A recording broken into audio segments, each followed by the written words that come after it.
Let's do some really good questions of Human Genome Project. What determines the genetic information of a given organism? एक organism का genetic information कैसे determine होता है? जो sequences होते हैं bases के, उससे पता चलता है. If two individual differ genetically, अगर दो बंदे जेनेटिकली अलग हैं तो क्या डिफरेंट होना चाहिए? उनका डीएनए सीक्वेंस एटलीस्ट कहीं ना कहीं वो डिफरेंट होना चाहिए. Which technology made it possible to isolate and clone any piece of DNA? किस टेक्नोलॉजी की हेल्प से हम डीएनए को आइसोलेट कर सकते हैं और उसके ढेर सारी कॉपीज बना सकते हैं? तुम बोलोगे पीसीआर टेक्नोलॉजी, बट ऐसा नहीं है. जेनेटिक इंजीनियरिंग के अंदर ही आता है पीसीआर, क्योंकि यहाँ पे आइसोलेट भी किया जा रहा है. The human genome project was launch in which year? Human genome project जो कि मेगा प्रोजेक्ट है वो किस ईयर में लॉन्च हुआ था? 1990 में. ठीक है. HGP was called a mega project इसे कहा गया था. क्यों कहा गया था? क्योंकि ये बहुत ही मैसिव स्केल पे किया जा रहा था. ह्यूमन जीनोम के सीक्वेंसेस को आइडेंटिफाई किया जा रहा था.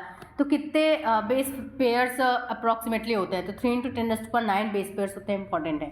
एस्टिमेटेड कॉस्ट जो आया था पर बेस पेयर को सीक्वेंस करने का बिगिनिंग में, वो कितना कंसिडर किया गया था? वो $3 पर बेस पेयर कंसिडर किया गया था. ठीक है. The total estimated cost of the human genome project was approximately $9 billion.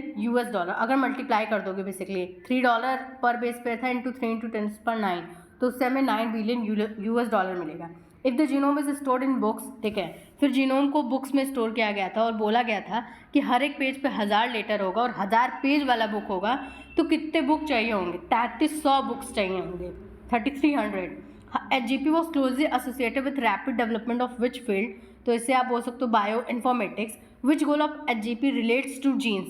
Gene से रिलेट करता है कौन सा गोल? तो आइडेंटिफाई किया गया अप्रॉक्सीमेटली 20,000 से 25,000 जीन्स. मतलब वन ऑफ द इम्पॉर्टेंट गोल था कि जितनी भी जीन्स हैं उसे आइडेंटिफाई किया जा सके. One goal of HGP was to determine the sequences of how many chemical base pair. मतलब क्या कितने बेस पेयर का सीक्वेंस पता चल जाए? 3 बिलियन, मतलब जितने हैं सबका पता चल जाए, ये इनका गोल था. विच of the following was not a goal of human genome project? का कौन सा गोल नहीं था? Develop gene therapy for all disease, ये कोई गोल नहीं था. इनका ये गोल था कि ये इन्फॉर्मेशन को स्टोर कर पाए जितना भी मिले डेटाबेस में, टूल्स इंप्रूव कर पाए जिससे डेटा एनालिसिस अच्छा हो सके, ट्रांसफर कर पाए रिलेटेड टेक्नोलॉजी को इंडस्ट्रीज में. ELSI as a goal of HGP stand for, ये गोल था और इसका मतलब है एथिकल, लीगल और सोशल इश्यूज. मतलब कि कोई भी एक्सपेरिमेंट करो तो काफ़ी इश्यूज आते हैं, तो उसके लिए एक अलग सा कमेटी एक तरह से बनाया गया. Human genome project was how many year project? कितने सालों का प्रोजेक्ट था? तो 13 साल का प्रोजेक्ट था जो कि लॉन्च हुआ था 1990 में, 1990 में, और कंप्लीट हुआ था 2003 में. HGP was coordinated by which 2 US bodies? मतलब बहुत बड़ी US बॉडीज़ इन्वॉल्व थी. Which was US department of energy and national institute of health. Which UK organization became a major partner? Major partner कौन बना था? वेलकम ट्रस्ट बना था. ठीक है.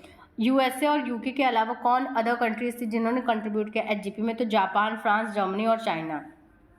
इन which year was the human genome project completed? किस साल में ह्यूमन जीनोम प्रोजेक्ट जो है कंप्लीट हुआ? तो 2003 में. ठीक है. 2003 में 13 साल बाद कंप्लीट हुआ. Knowledge about DNA variation from HGP can lead to revolutionary views. मतलब कि बेसिकली अगर हमें इन्फॉर्मेशन मिल जाता है HGP से, तो हज़ारों ऐसी बीमारियां हैं जो लोगों को हो रही हैं, उससे हम कहीं ना कहीं ट्रीट कर सकते हैं, ढूंढ सकते हैं, पता कर सकते हैं उसके बारे में. Which are the following non human model organism is a free living non pathogenic nematode? देखो ढेर सारे मॉडल्स, नॉन ह्यूमन मॉडल्स बनाए गए थे. उनके भी सीक्वेंसेस को स्टडी किया गया था. तो ऐसा नॉन ह्यूमन मॉडल बताओ जो कि फ्री लिविंग था और पैथोजेनिक नीमाटोड नहीं था. तो यहाँ पे क्या है? सिनोराप्टाइटिस एलिगन, ये दिया हुआ है NCERT में, तो ये मत सोचना नहीं दिया है. How many major approaches were involve in HGP methodologies? कितने अप्रोचेज इन्वॉल्व? तो बेसिकली दो अप्रोच इन्वॉल्व था, जहाँ पे एक EST यानी एक्सप्रेस सीक्वेंस टैग्स के थ्रू, मतलब सारे सीक्वेंसेस को नहीं स्टडी किया जा रहा था, और एक दूसरा था कि पूरे सीक्वेंस को, मतलब पूरे जीनोम को सीक्वेंस किया जाए. ब्लाइंड अप्रोच था ये. सीक्वेंस एनोटेशन फिर बाद में दिया जा रहा था, मतलब कोडिंग नॉन कोडिंग सबको इंक्लूड किया जा रहा था बेमतलब का. Express sequence tags refer to focus on identifying all the genes. मतलब बेसिकली इसमें क्या किया गया था? ऐसे जीन्स को आइडेंटिफाई किया जा रहा था जो एक्सप्रेस हो सके RNA में, इसीलिए इसे एक्सप्रेस सीक्वेंस टैग कहा गया. और सीक्वेंस एनोटेशन जो था वो बेस्ड था जो अलग अलग रीज़न हैं सीक्वेंसेस में, उसको असाइन करना कि भाई अच्छा तुम ये काम करते हो, तो तुमको एक हाईलाइट कर दे रहे हैं कि मतलब इतना सा पोर्शन है और यहाँ पे ये बंदा मान लो काम करता है, तो इसको हाईलाइट किया जा रहा है. Why is total DNA from a cell converted into random smaller fragments for sequencing? Sequencing के लिए क्यों जो पूरा DNA उसको काटा जाता है, तोड़ा जाता है, क्यों? क्योंकि ये बहुत ही लंबा पॉलीमर होता है और टेक्निकल लिमिटेशन होते हैं. पूरे लॉन्ग पीस को आप अच्छे से सीक्वेंस नहीं कर पाते एक बार में. The purpose of cloning fragmented DNA was amplification of each piece. Cloning क्यों करते हैं? ताकि उसका नंबर बढ़ा सकें और आसानी से सीक्वेंस कर सकें. Commonly use host for cloning in HGP. Host इस्तेमाल किए गए थे और वेक्टर्स यूज़ किए गए थे. तो कॉमनली यूज्ड होस्ट क्या था? बैक्टीरिया और ईस्ट था. ठीक है, जैसे बैक और रिएक्ट मतलब बैक्टीरियल क्रोमोसोम और east chromosome. BAC stands for bacterial artificial chromosome कह रहे थे, वेक्टर के फॉर्म में यूज़ किया जा रहा था.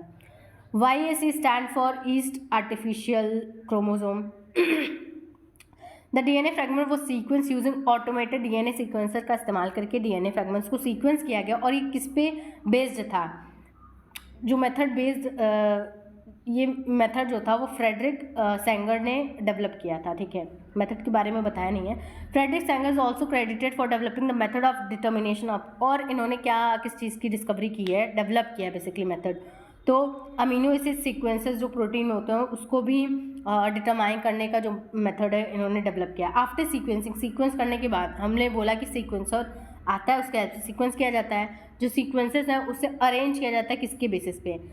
ओवरलैपिंग रीजन के बेसिस पे. Why were specialized computer based program develop during HGP. खास तरह के प्रोग्राम्स क्रिएट किए गए हैं. क्यों क्रिएट किए गए? ताकि जो ओवरलैपिंग सीक्वेंसेस है उसके अलाइनमेंट को स्टडी किया जा सके. ठीक है, क्योंकि वो ह्यूमनली पॉसिबल नहीं था, मतलब इंसानों की बस का बात नहीं था. After sequencing and alignment, sequences were subsequently annotated and assigned to each chromosome. The sequence of chromosome 1 was completed only in मई 2006 में. देख रहे हो 2003 में कंप्लीट हुआ था, लेकिन एक्चुअली में यहाँ पे 2006 तक कहानी गया था. और क्रोमोसोम 1 लास्ट क्रोमोसोम था, मतलब टोटल 24 क्रोमोसोम को स्टडी किया जा रहा था और क्रोमोसोम 1 को ही नहीं स्टडी किया गया था. तो लास्ट क्रोमोसोम यही था. Was significant in HGP because it was the last of 24 human chromosome to be sequenced. Human genome have how many type of chromosome, कितने टाइप के क्रोमोसोम होते हैं? तो यहाँ पे क्या हो रहा है कि 22 ऑटोसोम थे जो नॉर्मल चीज़ों को कंट्रोल करते हैं, और XY क्या था? सेक्स क्रोमोसोम था. Microsatellite use in generating genetic physical maps are repetitive DNA के सीक्वेंसेस. माइक्रो सैटेलाइट क्या होते हैं? DNA के सीक्वेंसेस होते हैं, रेपिटेटिव होते हैं. The genetic and physical map of genome was generated using information on polymorphism of restriction and nucleus recognition. Which of the following is correct sequence of steps in HGP methodology? Correct order क्या था कि पहले DNA को isolate करना, ठीक है, फिर उसको कट करना, फ्रेगमेंट्स बनाना, क्लोनिंग करना, उसका एम्पलीफिकेशन करना, सीक्वेंस करना सैंगर के हेल्प से, अलाइन करना ओवरलैपिंग सीक्वेंसेस को कंप्यूटर प्रोग्राम्स के हेल्प से, फिर एनोटेट करना और क्रोमोसोम को असाइन करना.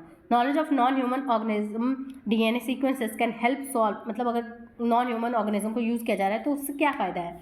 उससे ये फ़ायदा है कि health care, agriculture, energy production और एनवायरमेंटल रेमेडिएशन में कहीं ना कहीं अगर दिक्कतें आ रही हैं तो उसको सॉल्व किया जाएगा. Which of the following set of model organism have been sequence, किसे सीक्वेंस किया गया है? तो काफ़ी सारे नॉन ह्यूमन मॉडल्स जैसे कि बैक्टीरिया, ईस्ट, ड्रोसोफिला, राइस, अराबी, डॉप्सिस, इन सारी चीज़ों को सीक्वेंस किया गया. सैटेलाइट फीचर्स, सेलियन फीचर्स की बात करते हैं. Human genome contain how many, मतलब जब इस प्रोजेक्ट को लाया गया, कंप्लीट हुआ, तो क्या क्या बातें पता चले कि जो ह्यूमन जीनोम होता है उसमें कितने बेस पेयर प्रेजेंट होते हैं? तो 316.4. मतलब बेसिकली क्या है कि जितना अनुमान लगाया गया था कि 3 × 10⁹ बेस पेयर्स होते उतना, अगर प्रिसाइज बोला जाए तो इतना होगा, नहीं तो ये वाला करोगे तो गलत हो जाएगा. The average gene consist of how many basis. जो एक एवरेज जीन होता है उसमें कितने बेसिस होते हैं? उसमें 3000 बेसिस होते हैं, लेकिन जो साइजेस होते हैं वो वेरी करते हैं. लार्जेस्ट नोन ह्यूमन जीन जो होता है डिस्ट्रॉफिन होता है, जिसमें 2.4 मिलियन बेसिस प्रेजेंट होते हैं.